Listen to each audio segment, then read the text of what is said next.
Welcome back. Now in this video we are going to discuss the project management applications, and we're going to scroll down here on the left side menu and open up the project management.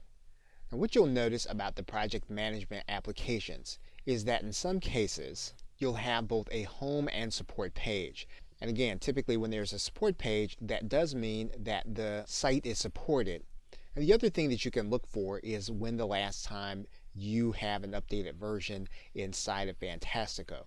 And so some of the applications you'll find are quite old, and the versions are quite old even if you have support.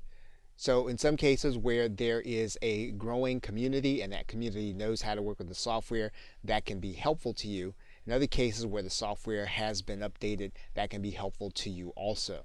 Now we're going to look at the project management application Thing Office.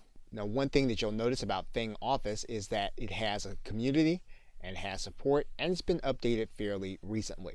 So what we're going to do is we're going to click the install button. We're then going to be asked to create a directory, a username, a password, email address, and a company name. Once we do that, we're going to click submit. Once we click the submit button, we should come to the page that will allow us to take a look at all of our credentials, and then we'll click proceed. Then once we have our credentials, we can then log in, and we'll then click log in. We now have access to Thing Office for our project management. And in this case, you'll see the benefit of having the support community, as well as support, documentation, as well as the home page, so that you can understand how you can best use this software to manage your projects.